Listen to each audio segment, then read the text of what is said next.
On Maple Street in the quiet town of Brighton, there once stood an old house with a bright blue door.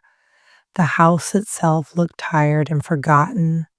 Its walls were pale and cracked, and the garden was full of tall grass that moved gently in the wind. However, the blue door was different.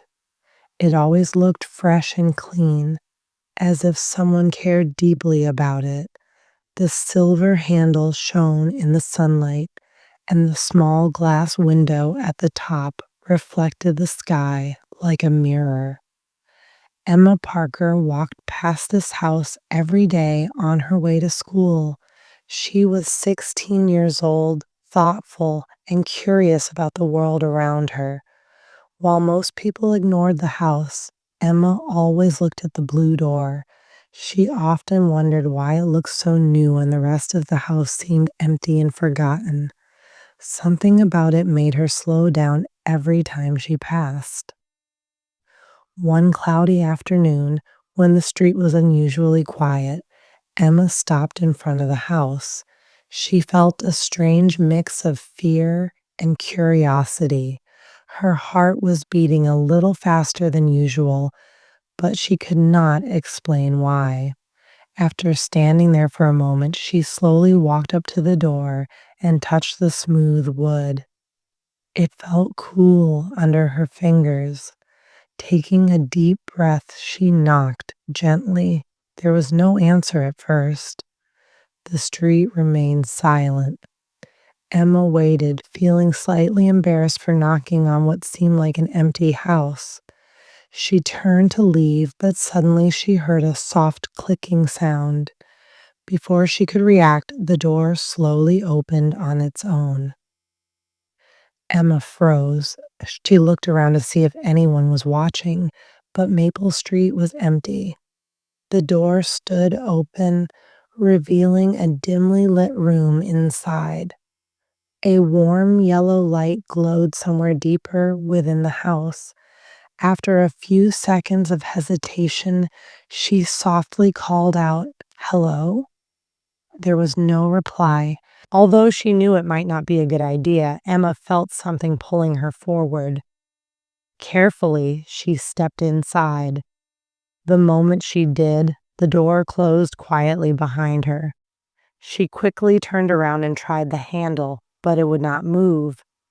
A wave of panic rose in her chest, yet she forced herself to stay calm.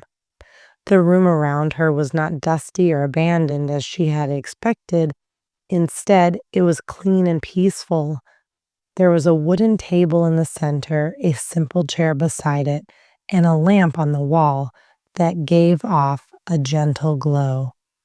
On the table lay a single piece of paper. Emma noticed that her name was written on it in clear letters. Her hands trembled as she picked it up. The note read, "If you are reading this, it means you are brave enough to enter. Do not be afraid. This door opens only for those who need it." Emma did not understand what that meant. Need what? Why her? Just then, she heard soft footsteps behind her. When she turned around, she saw an older man standing near the wall. He had white hair, kind eyes, and a calm expression. He introduced himself as Mr. Thompson and spoke in a gentle voice. "I have been waiting for you, Emma," he said. Emma felt confused and nervous. She asked how he knew her name, and he simply smiled. He explained that the blue door was not an ordinary door. According to him, it appeared for people who felt lost in life. It did not fix their problems, but it helped them understand their feelings. As he spoke, Emma felt tears forming in her eyes. She had indeed been feeling lost. Since her parents divorced, her father had moved away to Manchester, and her best friend had transferred to another school. Even though she tried to stay strong, she often felt alone and unsure about her future. Mr. Thompson pointed toward a small white door inside the room and encouraged her to open it. With slow steps, Emma walked toward it and turned the handle. When the door opened, she did not see another room. Instead, she saw moments from her own life. She saw herself laughing with her father in Hyde Park. She saw herself painting with her best friend and smiling without worry. She saw her younger self, confident and full of hope. As she watched these memories, Emma realized something important. The happiness she was searching for had not disappeared. It was still part of her. She was not weak or broken. She was simply afraid of change and uncertain about the future.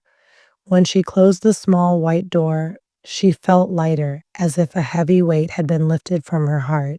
Mr. Thompson stood near the blue door once again and gently told her it was time to return.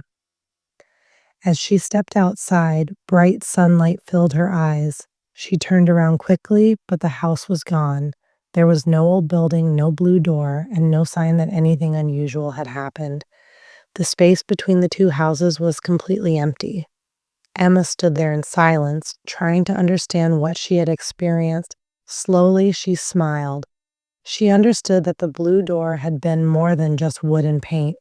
It had been a moment of courage, the moment she decided to face her feelings instead of running from them. From that day forward, Emma still had challenges in her life, but she no longer felt lost. She joined a book club at school, started writing in a journal, and opened her heart to new friendships. And whenever she walked down Maple Street, she remembered the blue door that appeared when she needed it most. Some doors do not stay forever. They appear when we are ready to grow, and they disappear when we are strong enough to move forward on our own.